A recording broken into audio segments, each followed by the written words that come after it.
चल आओ पिया दादी के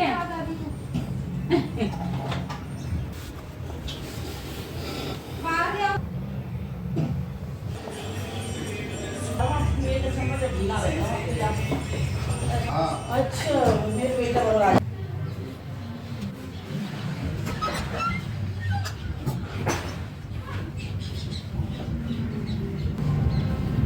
जय माता रानी।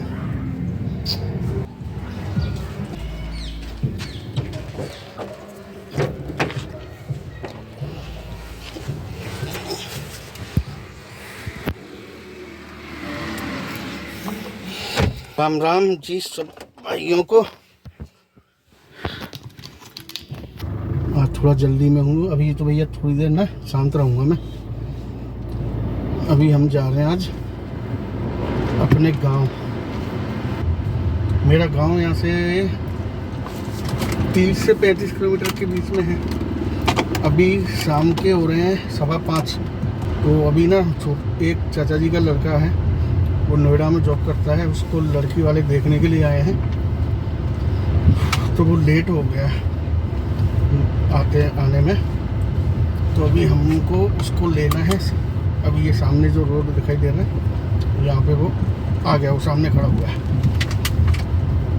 तो भैया अभी हम गांव तक चलेंगे, आप रास्ते में एंजॉय करो, मैं फिर लौटते टाइम पे आपको बताता हूँ। और आज अपना गांव भी दिखाऊंगा आपको।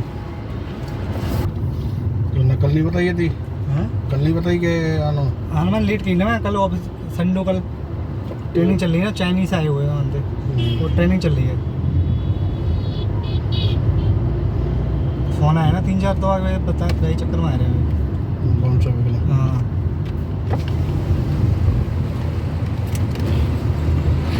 छुट्टी मिल तो नहीं रही, छुट्टी दे कर वो हमें बात करी फिर चलो। और चाइनीज बार बार थोड़ी आएंगे तुम्हारे लिए।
सिंगल सिंगल कलर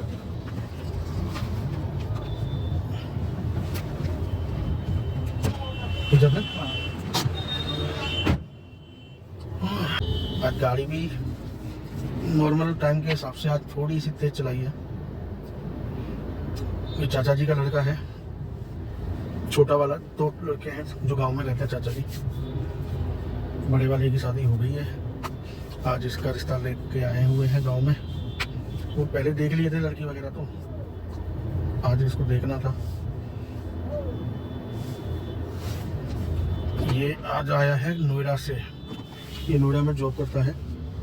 आज ना थोड़े लेट हो गए, गांव का टूर आज मुश्किल हो पाएगा क्योंकि वहाँ पे पहुँच के ना अंधेरा हो जाएगा। वैसे तो यहाँ से 5 या 6 किलोमीटर रह गया है, लगभग 27-28 किलोमीटर हम लोग चलाए हैं, मगर फिर भी पहुँचने में ना तभी अंधेरा सा हो जाएगा तो फिर चीज़ें साफ साफ दिखाई नहीं पड़ेंगी। वरना मेरा प्लान था थोड़ा जल्दी पहुँचते तो मैं आपको आज अपना थोड़ा खेत वेत में दिखा देता। अभी समय हो गया है 6:14। कल ना मैं पूरे दिन, जो मैंने लास्ट टाइम पहले जो वीडियो बनाई थी जिस दिन हम लोग घूमने गए थे, तो उस दिन की वीडियो को ही ना मैंने एक वो डाउनलोड की थी, एक एप्लीकेशन प्ले स्टोर से, तो उस पर एडिट वगैरह करने में पूरा दिन कल मैंने उसी में सीखा भी, उसको एडिट करना भी। अभी प्रॉपर तो नहीं आया है, थोड़ा बहुत एडिट कर लिया है, उसको देखते हैं अपने हिसाब से कैसी है कैसी नहीं है। और इतनी मेमोरी भैया नहीं है मेरे फ़ोन में यार, मुझे ना उनका या तो कंप्यूटर में स्टोरेज करती जानी पड़ेगी वो, या कहीं देखूंगा कोई व्यवस्था उनकी अलग बनानी पड़ेगी, क्योंकि मोबाइल में से तो साथ के साथ डिलीट करनी पड़ेगी मुझे। मेरे अंदर सही बताऊं तो अभी बात करने की फीलिंग आनी नहीं, जैसे उस दिन फिर बना हुआ था ना बात करने का, वो अभी बना नहीं है क्योंकि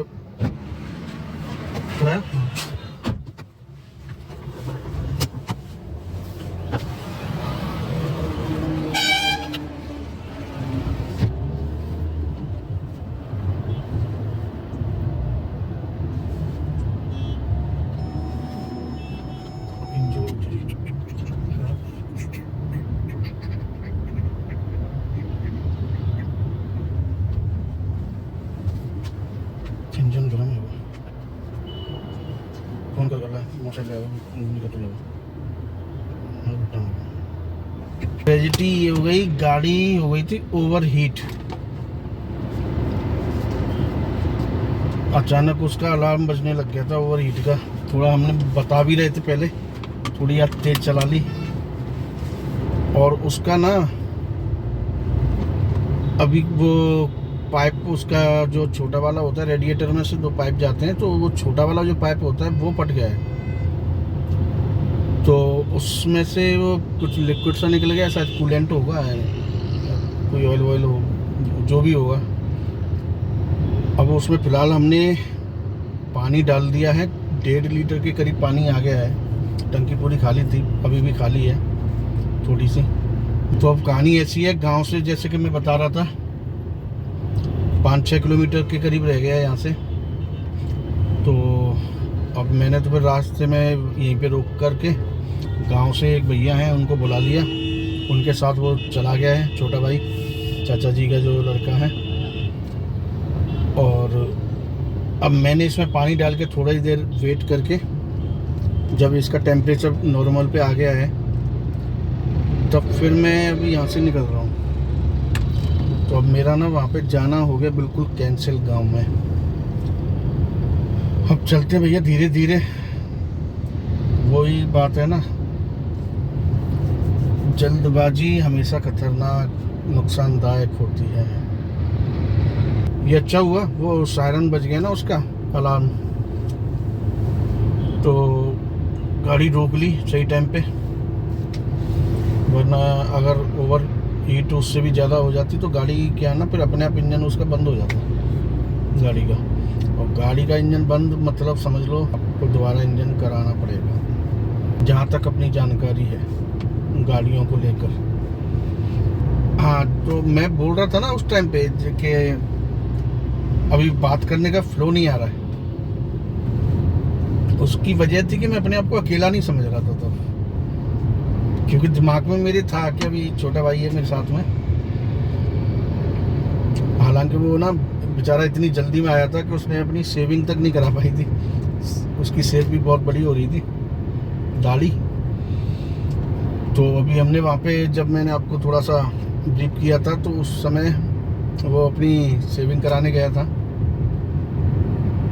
ये उस समय की बात है। फिर उधर से हम जैसे ही स्टार्ट करके चले हैं, उससे मुश्किल से 100 या 200 मीटर भी हमने क्रॉस नहीं किया होगा, सडनली यही अलार्म आ गया। ये मुझसे एक थोड़ी सी ये भी गलती हुई, मैं इतनी तेज चला के ला रहा हूँ, इतनी दूरी मैंने तय कर ली, लगभग 27-28 किलोमीटर मैंने चला ली गाड़ी, और वो भी थोड़ी सी मतलब उससे गाड़ी से ज़बरदस्ती करते हुए, थोड़ा तेज चलाते हुए।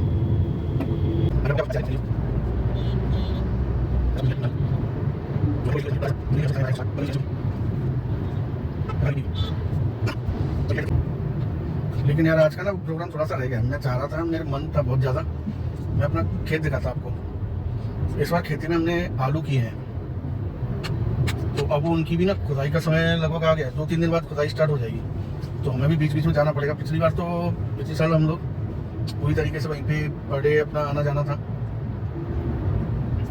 इस बार ऐसा नहीं है, क्योंकि इस बार मैं ना बच्ची को रोज़ सुबह स्कूल छोड़ने जाता हूँ और दोपहर को उसको लेने के लिए जाना पड़ता है। उसका स्कूल 10 किलोमीटर दूर है। बस वाला यार वहाँ पे पहले तो स्कूल वालों ने बोल दिया था कि बस अवेलेबल है आपके एरिया में, लेकिन बाद में ना उन्होंने हाथ खड़े कर दिए। फर्स्ट डे तो बस आई थी, फर्स्ट डे आने के बाद में ड्राइवर ने जाकर के मना कर दिया स्कूल में, क्योंकि एक ही बच्ची है, उतना एरिया हमें चल के जाना पड़ रहा है वहाँ पे। चलो ठीक था, उनकी भी अपनी जगह पे प्रॉब्लम थी, मान लिया,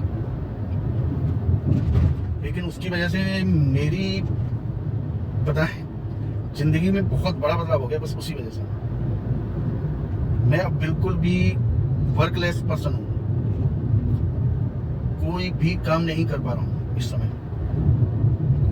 बस सुबह आपको जब मालूम है बच्चे को छोड़ने जाना है, और फिर दोपहर को लेने के लिए रोज का काम है ये, 1-2 दिन का नहीं है कि हफ्ते में 1-2 दिन करना है, मैनेज कर लोगे, लेकिन रोज का है। और फिर इसके अलावा अभी तक ना ये फरवरी से पहले तक बच्चा है छोटा वाला मेरा, उसको भी स्कूल छोड़ के आना होता था, उसको भी फिर लेके आता था मैं, क्योंकि वो ना अभी फर्स्ट ईयर है, उसकी फर्स्ट ईयर है, तो मतलब प्ले ग्रुप में एडमिशन कराया था उसका, लेकिन स्कूल वालों ने अपने आप से ही उसको 1 महीने प्ले ग्रुप में रखा हुआ, हार्डली 1 महीना रखा हुआ, उससे भी कम, अपने आप ही नर्सरी में शिफ्ट कर दिया। इतने छोटे बच्चे हैं अभी से ही, इनको इतना प्रेशर में ले लो गया पढ़ाई में यार। स्कूल का नाम है बचपन, और बोलते हैं कि बचपन एक ही बार आता है, उनका एक ये टैगलाइन है उनकी बिजनेस की, बचपन बस एक ही बार आता है। भाई बात तुम्हारी ठीक है, बचपन एक ही बार आता है, जैसे आने को तो बुढ़ापा भी एक ही बार आता है, जवानी भी एक ही बार आती है, हर चीज़ एक ही बार मिलती है यहाँ पे, लेकिन उस बचपन को भैया क्यों खा रहे हो? उस बचपन को थोड़ा बहुत बच्चों को जी लेने दो। अब उससे वो एक्सपेक्टेशन रख रहे हैं कि ये ना पूरा होमवर्क करके लाए, क्लास में पूरी तरीके से ये पढ़ाई में वो रहे, तैयार रहे, ये भी कर ले वो भी कर ले। मैंने कहा भैया इतना प्रेशर न डालो बच्चे पे। तो उन्होंने बोला फिर सर आप कंप्लेन नहीं करेंगे, आप फिर हमसे आगे चल के ये नहीं करेंगे वो नहीं करेंगे, आप ना अपना एक फॉर्म पे साइन करके दे दीजिए, एप्लीकेशन दे दीजिए, लिख करके दे दीजिए कि आप हमारे बच्चे के बारे में हम कोई कंप्लेन नहीं करेंगे। मैं ठीक है भैया मैं करा लो, लेकिन बच्चे को यार टॉर्चर मत करो अभी पढ़ाई में। जब उसकी उम्र हो जाएगी, जब लगेगा कि नहीं अब उसे पढ़ना है, पढ़ना चाहिए, तब पढ़ा लेंगे, ठीक है। अभी ज़्यादा उस पर भैया इतना मत दिखाओ कि अभी से तुम उसे IAS जो भी कुछ बनाना चाह रहे हो, पता नहीं क्या, इतनी इसी उम्र में ही, ये भी रहने दो, मत बनाओ उसे। तो ये वो साइन करके दे दिया है, तो उस दिन से थोड़ा बहुत उसको ना जाने में प्रॉब्लम नहीं हो रही है। पहले वो जाने में बहुत रोता था, स्कूल जाने से ही कतराता था, तो फिर उसे मैं अपने साथ में ले जाता था तो चला जाता था, फिर लेके भी आता था।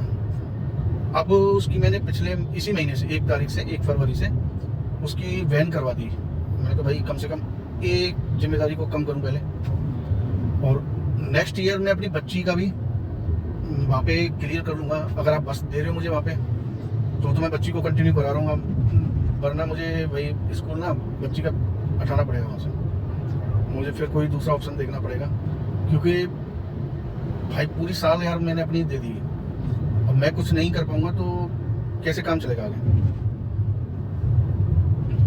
इसलिए शिफ्ट होगी या फिर बस फैसिलिटी मिलेगी, ये ना मैं क्लियर करने वाला हूँ अभी कुछ ही दिनों में ही करूँगा, क्योंकि अब एग्जाम आ गए हैं बच्ची के। तो अभी मेरी ना 2-3 दिन की ये छुट्टी चल रही है, वरना मेरा तो सुबह रोज का जाना और दोपहर को आना ये ड्यूटी फिक्स है। और इतनी दूर है, बच्ची अपने आप से आ तो सकती है, ऐसी बात नहीं आ सकती है, लेकिन भाई इतनी दूर से कभी आई नहीं है वो, कभी इस तरह कभी बाहर तक अकेली नहीं गई है। थोड़े हमारे पापा ना वो ओवर क्या बोलते हैं उसको, केयरिंग पर्सन है, बहुत ओवर केयरिंग करते हैं। कि ठीक है, उन्होंने अपने समय में अपने टाइम में जो भी जैसा माहौल देखा है उसके हिसाब से वो सोचते हैं। लेकिन अब तो क्या टाइम बहुत चेंज हो गया है, बहुत ज़्यादा। और ख़ास करके भाई थोड़ा सा ये वो लोगों को गलत लगेगा, लेकिन मुझे कोई परवाह नहीं है। जब से अपने इसमें यूपी में योगी बाबा आए हैं, 1% की भी मुझे ना अंदर से इनसिक्योरिटी फील नहीं होती कहीं से भी, किसी भी जगह पे। क्योंकि मुझे एक अंदर विश्वास है, कहीं पे कुछ गलत हो रहा है तो तुम बेधड़क होके खड़े हो जाओ। तुम्हारे साथ गलत हो रहा है, किसी और के साथ गलत हो रहा है, तुम खड़े हो जाओगे, सामने से खड़े होके डट के लड़ सकते हो, सामने वाले से बहस कर सकते हो, बात कर सकते हो, फिर भी नहीं मानेगा, आपके खिलाफ कोई काम नहीं हो पाएगा, क्योंकि आप सही हो। तो इतना विश्वास तो मुझे है। ये विश्वास मुझे इसलिए है क्योंकि वो योगी बाबा सही है। उनको बस उन्हें मालूम होना चाहिए कि कौन सही है, वो सही के साथ है। ये मैं 1000% बोल सकता हूँ। चाहे वो जैसे उनका एक वो बना दिया है ना कि वो एंटी मुस्लिम्स हैं, एंटी फलाना है, वो ये है वो है, भाई मेरे हिसाब से ना बिल्कुल गलत है, सरासर गलत है।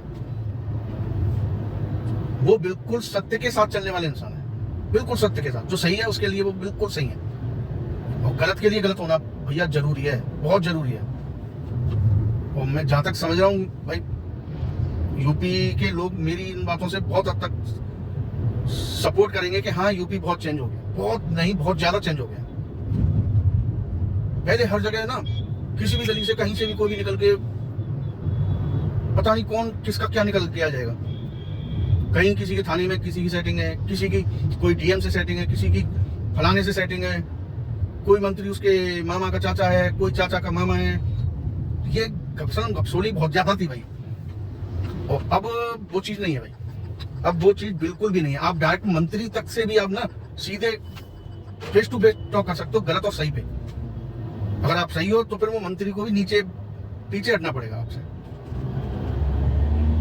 और उसके लिए बस ये है, थोड़ी सी एक प्रॉब्लम आ गई है कि इसको ना साबित करने के लिए और उन तक पहुंचाने के लिए आपको एविडेंस के तौर पे, भैया आज के टाइम पे मोबाइल हर किसी के पास है, अपना मोबाइल का कैमरा बस ऑन कर लो, जहां पे आप दिखाई पड़ जाओ कि आप सही हो, आप गलत नहीं कर रहे हो, फिर कोई टेंशन लेने की जरूरत नहीं है। मैं सच बता रहा हूँ, बिल्कुल टेंशन नहीं लेनी है। मुझे योगी बाबा पे पूरा भरोसा है। अगर आप अपनी जगह पे सही हो और आपके पास एविडेंस है, आपका बाल बांका तक नहीं हो सकता इसी उत्तर प्रदेश के अंदर, गारंटी से कह रहा हूँ मैं। अब वो भाई बहुत ज्यादा मैंने तारीफ कर दी है, तारीफ इसलिए कर दी है क्योंकि वो डिजर्व करते हैं भैया इस तारीफ के लिए। आप ये चलाते हो मोदी भक्त, योगी भक्त, अंध भक्त, पता नहीं क्या क्या उठ पड़ंग, तो आप मुझे भी भाई उसी लाइन में बोल सकते हो। हाँ मैं अंध भक्त बोल दो मुझे, यार मोदी भक्त क्यों ना होऊंगा मैं। यार ये ना सब्जेक्ट ना बहुत अलग हो जाएगा, लेकिन मैं इस टॉपिक पे भी बात करूंगा। बिल्कुल बेधड़क पूरी अपनी बेबाकी राय रखूंगा, ये जो भी मेरी है, चाहे वो पसंद आए ना आए, मुझे अपनी बातें करनी है।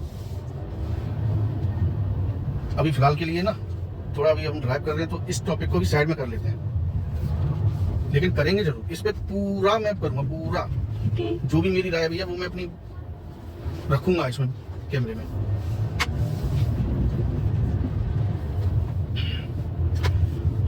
अभी हम ना थोड़ा ये वाला रास्ता से हम जो जा रहे हैं, ये शॉर्टकट है। वैसे तो सीधा आगरा और गांव का हमारा जो रास्ता चल रहा है वो सीधा NH है, नेशनल हाईवे है।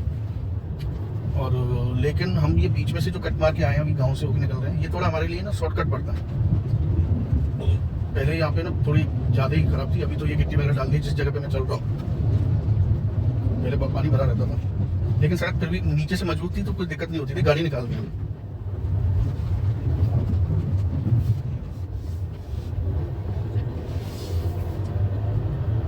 अभी शीशे उतार लूँ ना, बहुत आनंद आएगा। चारों तरफ हरियाली है, खेत है,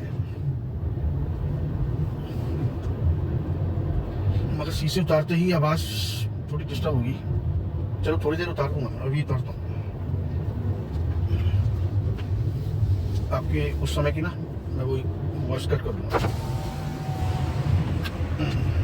हाँ, क्या मस्त हवा मिल रही है भाई यार। ये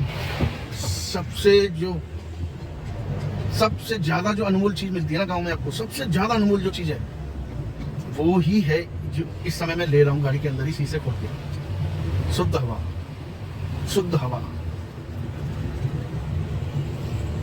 भैया हाई बीम नीचे नहीं करेंगे कैसे? ठीक है। फेफड़ों को आदत सी नहीं रही है शुद्ध हवा लेने की। थोड़ी सी अच्छी हवा आई है, मैंने भी बोल दिया। ये खुशबू ना भाई, 12-13 साल मैंने बचपन से 12-13 साल तक की उम्र तक मैं गांव में ही रहा हूँ। जब 13-14 साल का रहा हूँ, जब फिर मैंने गांव से यहाँ पे शिफ्ट हो गए थे हम लोग आगरा में। ये खुशबू बहुत जानी पहचानी है जो आ रही है ना। और गांव में जाता हूँ तो यही चीज़ मुझे सबसे ज़्यादा अच्छी लगती है कि मैं साफ हवा ले रहा हूँ, साफ सांस ले रहा हूँ।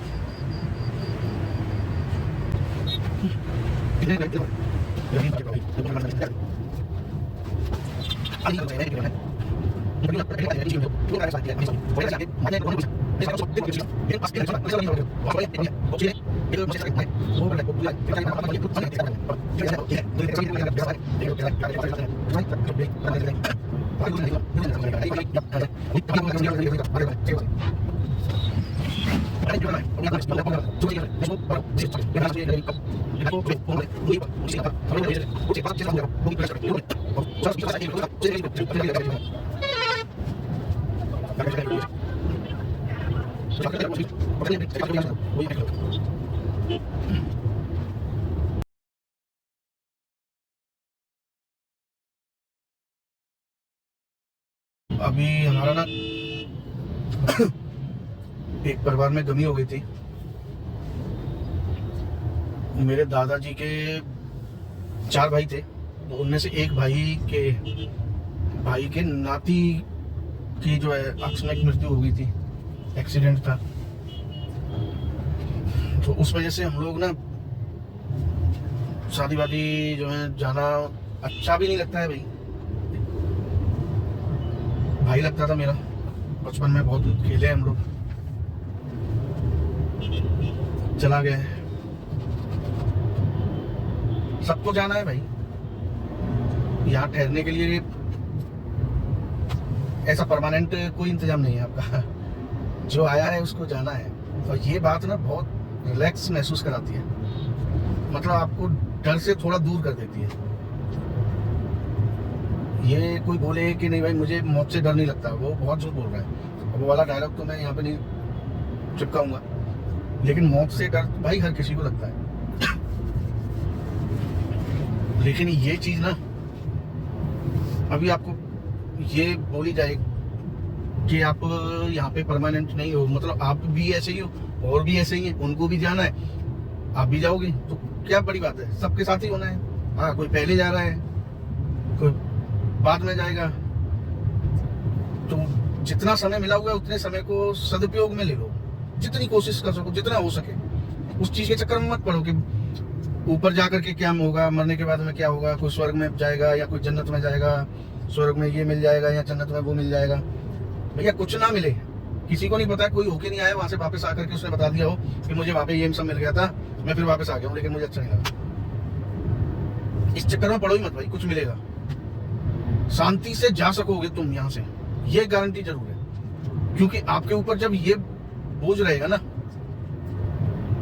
कि यार मैंने ये सारे काम तो गलत किए हैं, पता नहीं मेरी कितनी खतरनाक मृत्यु आएगी, कितनी दर्दनाक मृत्यु आएगी, पता नहीं मेरे साथ में क्या क्या किया जाएगा। यही टेंशन आपको ना उससे और ज्यादा डराने के लिए मजबूर कर देंगी, और ज्यादा डरने लगोगे। और जब आप बेफिक्र हो कि किसी के साथ बुरा नहीं कर रहे हो, कोई गलत थॉट नहीं लेके आ रहे हो दिमाग में, किसी के साथ गलत करने की सोच ही नहीं रहे हो, तो आपको ये कम से कम ताकत रहेगी कि भाई कोई ऐसा काम किया ही नहीं है यार, जाएंगे देखेंगे ऊपर जो भी होगा, ठीक है, गलत तो किया ही नहीं है। तो हमारी तो भैया सलाह यही है कि मत करो किसी के साथ गलत।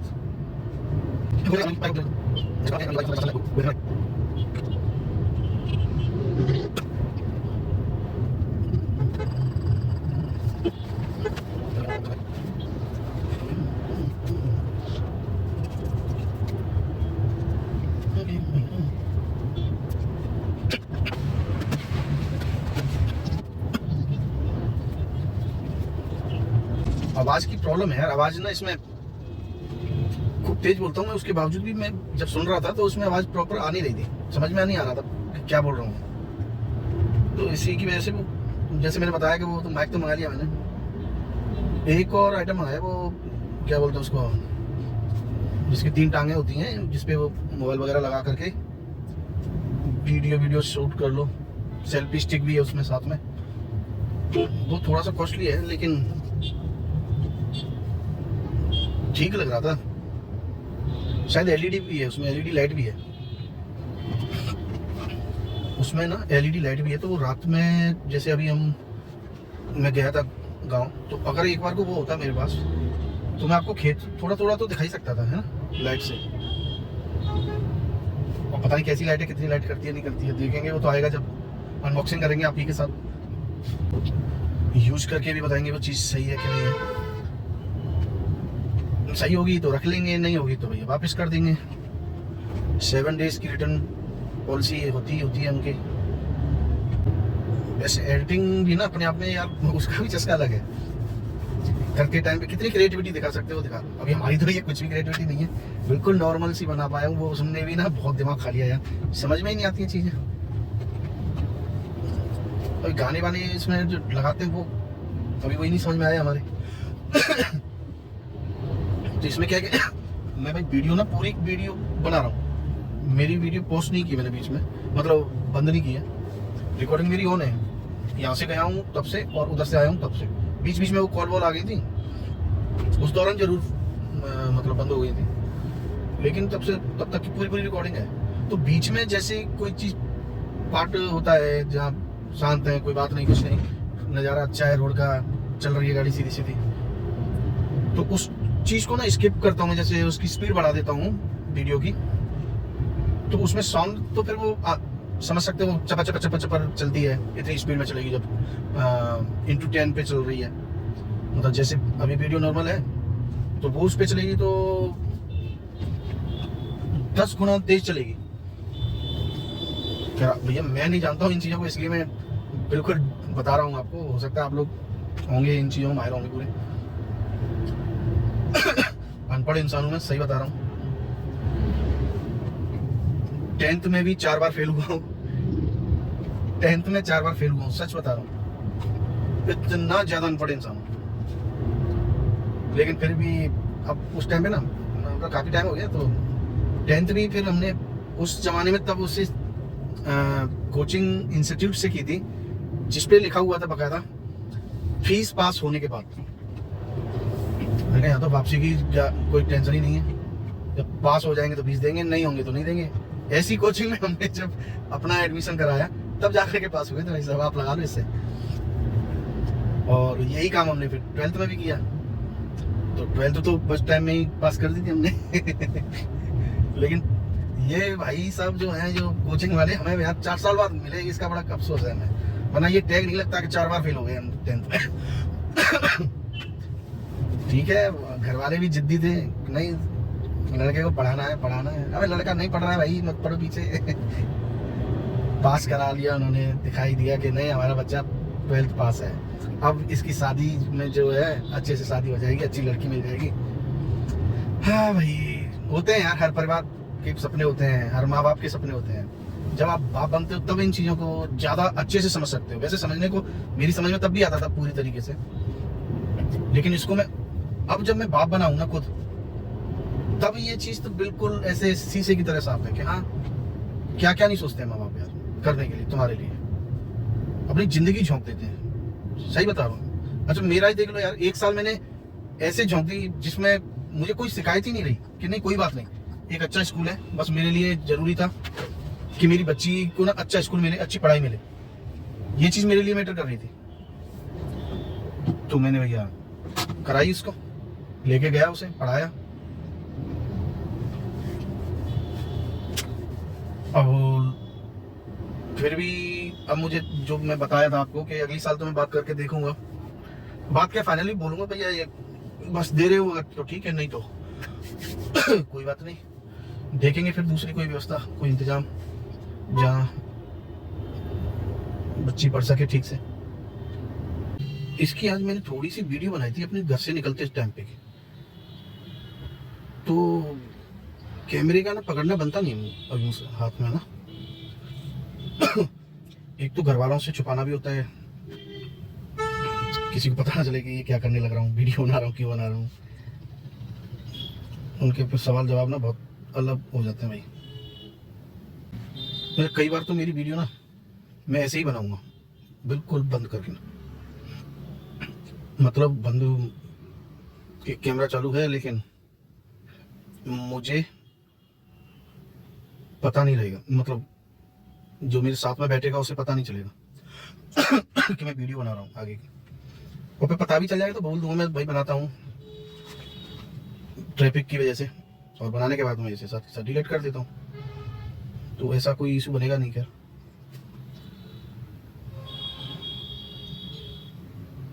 बस पापा के टाइम पे नहीं बना पाऊंगा, जब पापा साथ में होंगे ना तब नहीं बना सकता।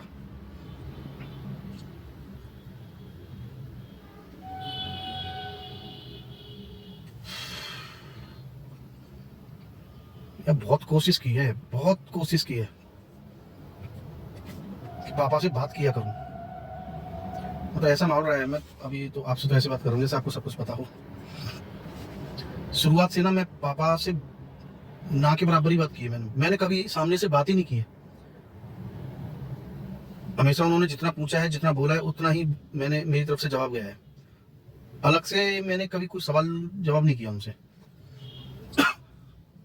बचपन से ही उनके सामने झिझक बहुत ज्यादा लेवल की रही है, बहुत हद से ज्यादा। यार इतनी नहीं होनी चाहिए, बहुत गलत है ये। इसकी वजह से आप ना भाई बहुत तगड़ी गलती होती है यार, ये बहुत तगड़ी वाली ये पापा ने की है यार। मुझे खोला नहीं उन्होंने अपने साथ में कभी, उन्होंने मुझे अपने साथ खोला नहीं कभी।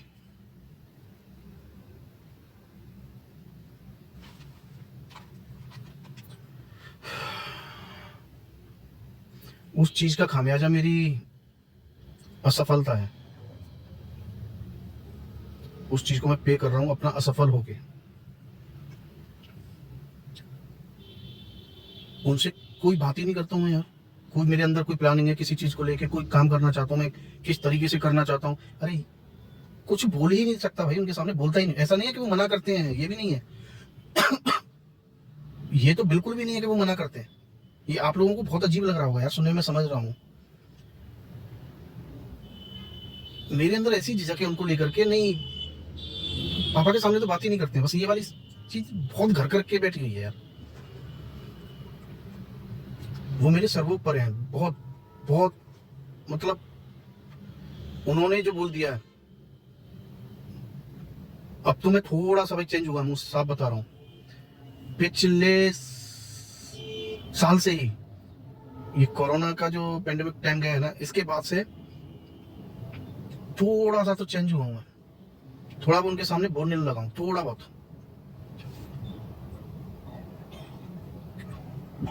वो भी उस लेवल पे जाके बातें की मैंने जब मुझसे सहन नहीं हो पा रहा था। मेरे घुटन बहुत अंदर ज्यादा होने लग गई थी क्योंकि वो डांटते थे हर चीज को। उनका स्वभाव है, ऐसा नहीं है, उनका स्वभाव है ये बात करने का इसी तरीके से। बहुत शॉर्ट टेम्पर्ड है, बहुत शॉर्ट टेम्पर्ड है। तुरंत पता नहीं किस बात पे कब गुस्सा करने लग जाएंगे, कुछ भी नहीं पता। और फिर उनके दिमाग में उनका रोड मैप, उनका पूरा प्लान उनके दिमाग में होता है। वो बाहर कुछ भी नहीं रखते, बाहर कुछ भी नहीं, किसी को भी बिल्कुल इन्फॉर्म नहीं करते, बिल्कुल भी जानकारी नहीं देते। और उस प्लान से हटके अगर घर में कोई भी इंसान कुछ कर रहा है तो फिर वो उस पे ना बिल्कुल, ये मानो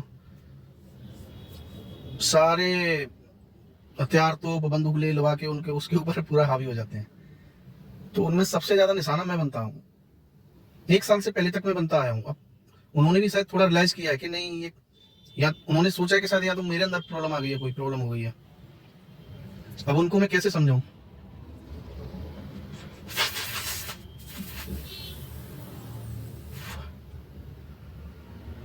कि मैं उनकी हर बात मानना चाहता हूं। वो जो बोले उससे पहले मैं उनके लिए वही काम कर देना चाहता हूं जो वो चाहते हैं। मेरा टारगेट है, मैं उनकी नजरों में सफल बनना चाहता हूं। मैं उन्होंने भाई बहुत स्ट्रगल किया है लाइफ में। पहले तो आपको ये भी क्लियर कर दूं, वो ना जीरो से हीरो वाली कहानी रही है उनकी। उन्होंने इस जीरो से स्टार्टिंग करके आज अपना जितना भी एम्पायर कर लिया है, वो भाई एक माइलस्टोन जो होता है वो बहुत अच्छा खासा वाला है भाई, ठीक ठाक है उनके लिए, बहुत है उनके हिसाब से देखोगे तो आप। उन्होंने गांव में कुछ ना होते हुए उनके पास कैसे कैसे कब कब कौन कौन सी लाइन चेंज करते करते धीरे धीरे धीरे धीरे अपना एम्पायर स्थापित कर लिया है। हाँ, अपने आप को गांव में एक ब्रांड बना लिया है, ये तो बात सत्य है, इसमें कहीं कोई डाउट नहीं है। और शायद उसी चीज ने उनको थोड़ा सा इस एज पे ला करके आकर के, अब वो 70 एबव हो गए हैं, थोड़ा सा अभिमान उनके अंदर वो ये चीज ले आई है कि हाँ, जो मैंने अचीव किया है वो हर कोई नहीं कर सकता। और फिर वो सारी जो सिस्टम है वो अपने इर्द गिर्द घुमा के चलाना चाहते हैं, अपने हिसाब से देखते हैं सारी चीजें। वो देखते हैं मेरे पास 2 बच्चे हैं, 4 बच्चियां हैं, बच्चियों की शादी हो गई है, ठीक है, एक छोटी सिस्टर है अभी, वो बच्ची है बस अकेले। बाकी हम 6 भाई बहन हैं, 5 की शादी हो चुकी है, जिसमें हम 2 भाई हैं, 4 बहनें हैं। एक सबसे छोटी वाली सिस्टर है, अभी उसकी शादी नहीं हुई है। वो चाहते हैं कि ये सब ना मेरे हिसाब से चले, मैं जो चाहता हूं वैसे रहें। अब मैं समझा नहीं पा रहा हूं यार, वो हमारे जीवन को, हम बाकी के लोगों का जीवन जो होता है उसको उस नजरिए से नहीं देखते हैं कि इनका भी जीवन ऐसा ही होगा जैसा मैं अपने जीवन के लिए सोचता हूं। प्रॉब्लम ये है।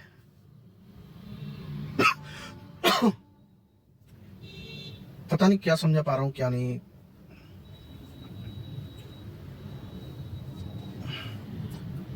आई होप किसी दिन समझा पाऊंगा, यही बहुत बड़ी बात हो जाएगी मेरे लिए उनको, कि पापा मैं आपके लिए बहुत कुछ करना चाहता हूं, बहुत कुछ नहीं, सब कुछ जो मैं कर सकता हूं वो उन्हीं के लिए करना चाहता हूं, और मैं कर सकता हूं, मैं कैपेबल हूं। उन्हें विश्वास नहीं है, साफ बोलते हैं नहीं तुमसे कुछ नहीं हो पाएगा।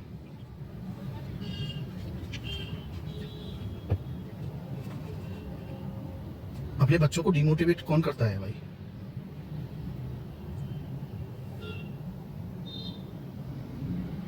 अब इससे पहले कि भाई कई लोगों के दिमाग में ये बात बने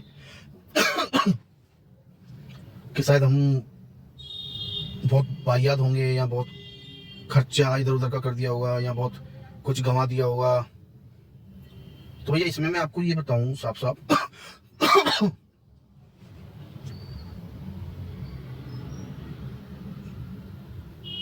मैंने अब तक जो काम किए हैं उनमें से मात्र एक काम था जो सबसे लास्ट वाला है, उसमें मुझे थोड़ा नुकसान हुआ है, थोड़ा नहीं, लगभग 10 से 15 लाख रुपए के बीच में नुकसान हुआ है। बाकी का कोई भी काम ऐसा नहीं जो मैंने नुकसान करके किया हो, जिसमें नुकसान हुआ हो।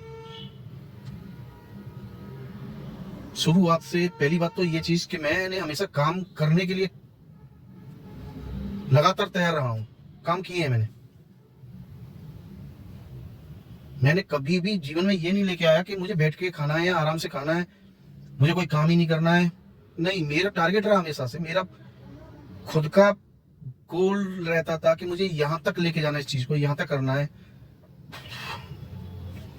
भाई जो बोलते हैं ना कि समय नहीं था, समय मतलब लक नहीं था, समय ने धोखा दे दिया, समय ठीक नहीं था नहीं भाई, मैं ये बोल के ना समय के ऊपर नहीं डालूंगा। कुछ मेरी कमियां थी, हर काम में कमी रही मेरी, उनको मैंने देखा, उनको अपने आप को बताया कि भाई ये गलतियां मुझसे हुई, या ये कमी रह गई मेरे पास उस समय।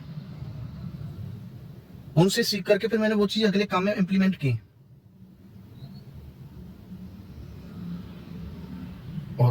अच्छा रिजल्ट भी आया। बहुत बड़ी स्टोरी है, कैसे कहाँ से क्या उठाऊं, क्या बताऊं, क्या करूं, अभी कुछ भी समझ में नहीं आ रहा भाई।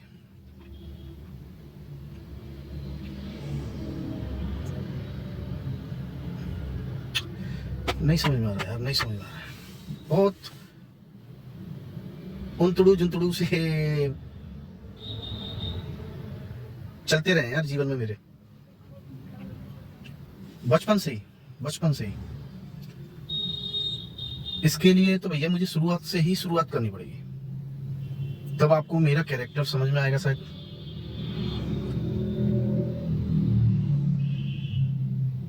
मैं चाहता हूँ ये ना, मैं एक स्टोरी जो लोग लिखते हैं अपना जीवन डायरी में उतारते हैं, तो वो काम तो मुझसे नहीं हो पाएगा यार। लेकिन हाँ ये है कि मैं अकेले में बैठ के एक वीडियो तो कम से कम ऐसी बना ही सकता हूँ जिससे मैं अपना पूरा जीवन जो है लिख सकता हूँ उसमें।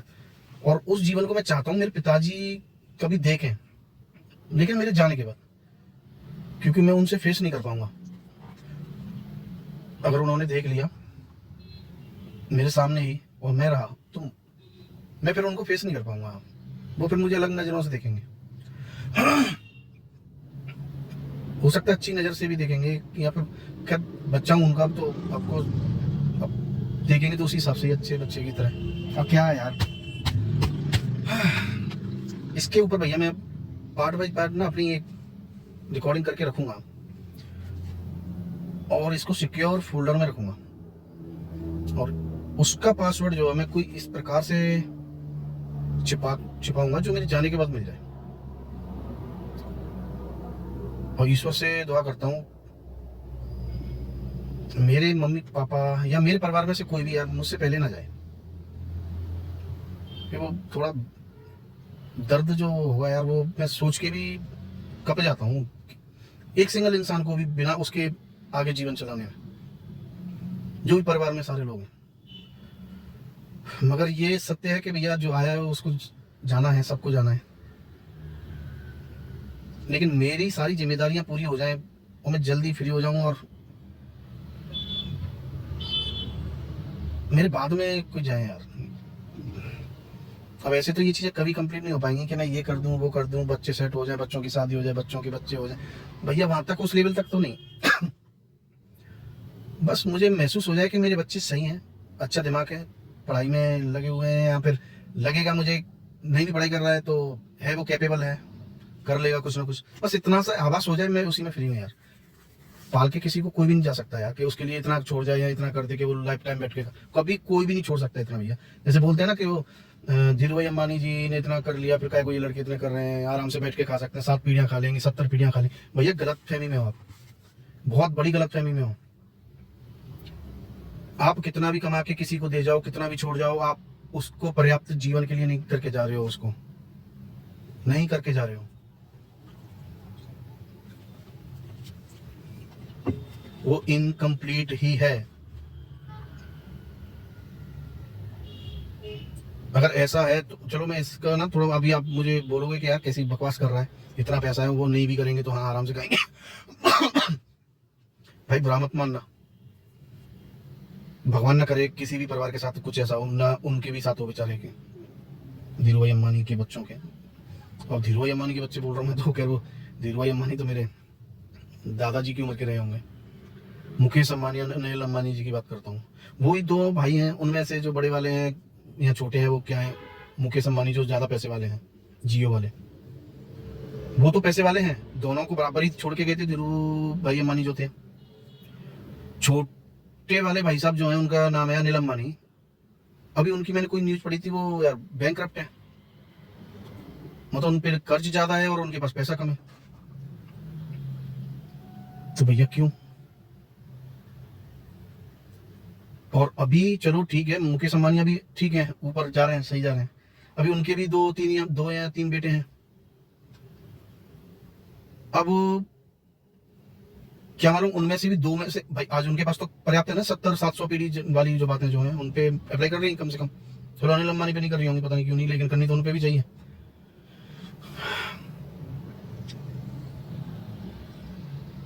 मुकेश अंबानी जी के दोनों बेटों में से एक बेटा, जरूरी नहीं है कि भाई वो भी अनिल अंबानी जैसे ही बन जाए, वो भी एक टाइम पे जाके बैंक करप्टेड और अंडर लोन हो, पूरे चांस है ना भाई।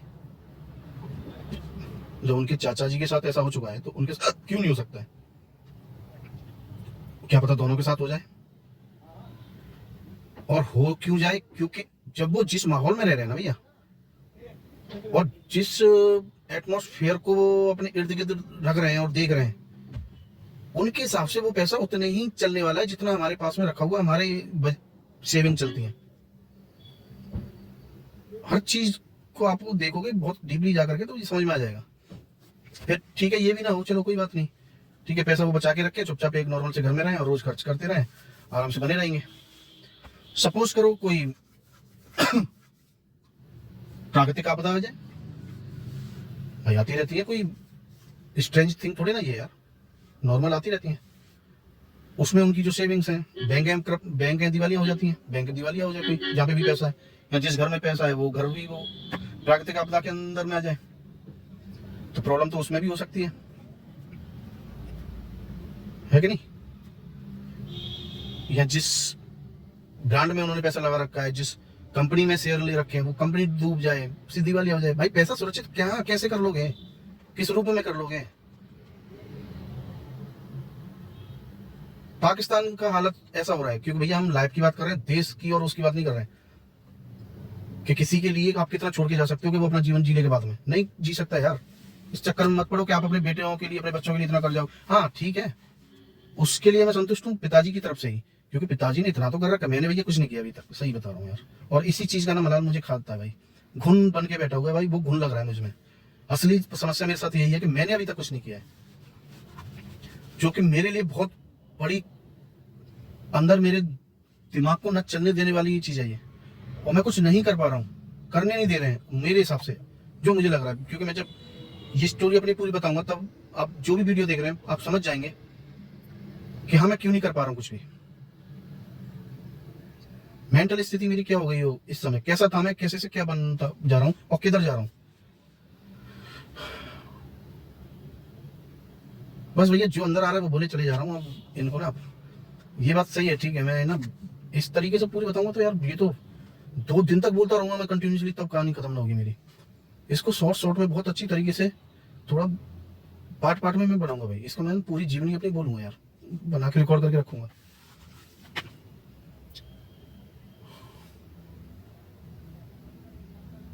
हम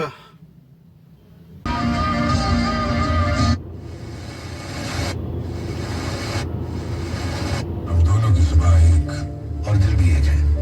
हेलो, सिर्फ तुम दोनों की? हम अब मैं अक्षय कुमार भी जुबान केसरी बोलता हूँ। विमल इलायची बोलो जुबान केसरी। बहू ने खाने में मिलाई मिर्च। बोलो जुबान केसरी, क्या सही ऐड आया भाई।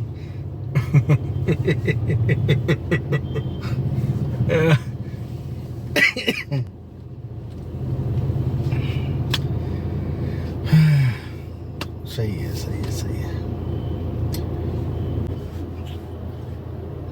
Mister Akshay Kumar the international खिलाड़ी,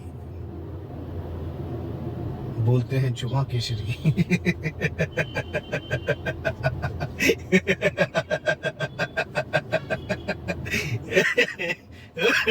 ओ भाई सही है यार।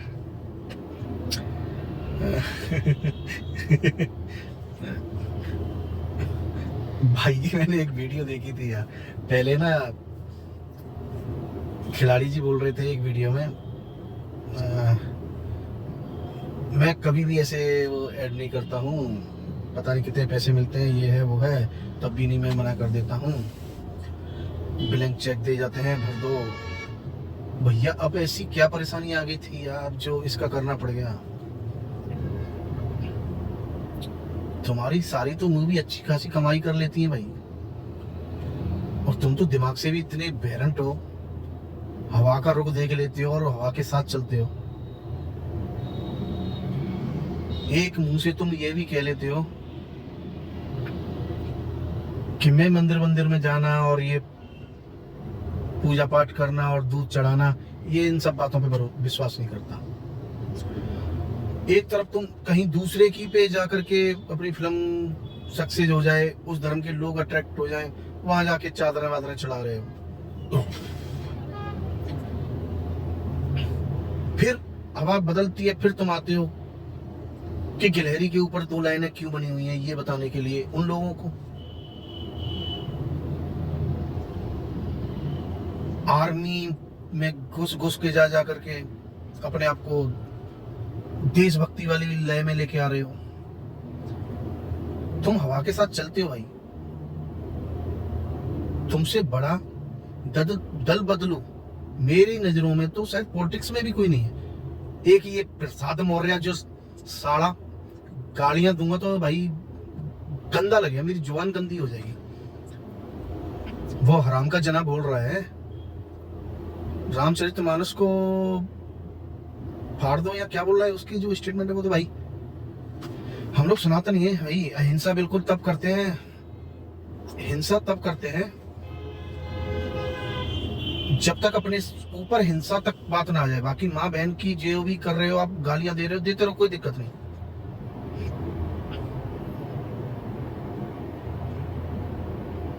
वरना यार देखा जाए तो हमारे पूर्वजों को सरासर वो गालियां दे रहा है, गलत साबित कर रहा है हर तरीके से।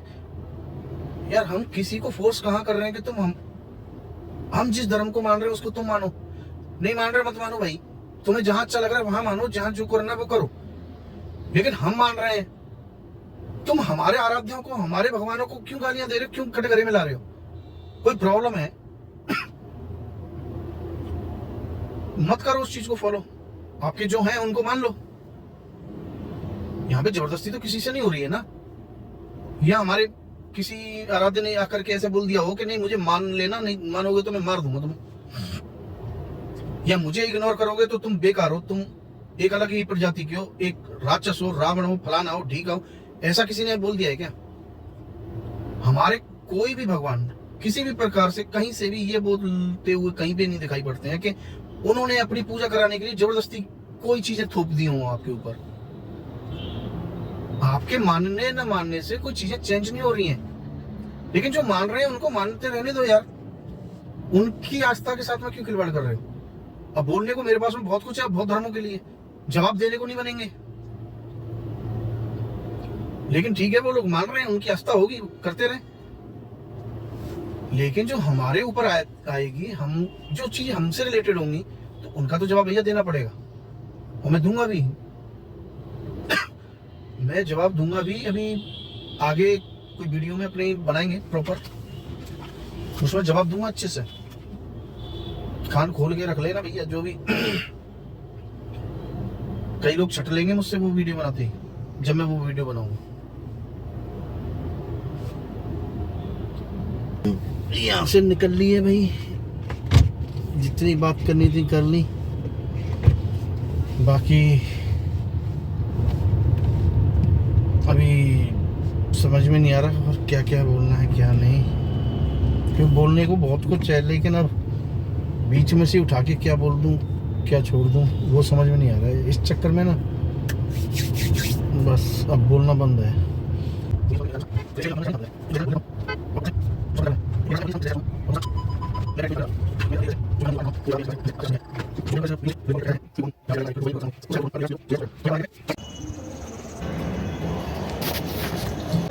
आगे भैया अपने घर पे हमारी माता रानी है, जिनका हम जाते समय आशीर्वाद लेते हैं और आते समय। लाइट फोकस नहीं ले पा रहा है कैमरा, सुबह आपको अच्छे से दर्शन करा देंगे।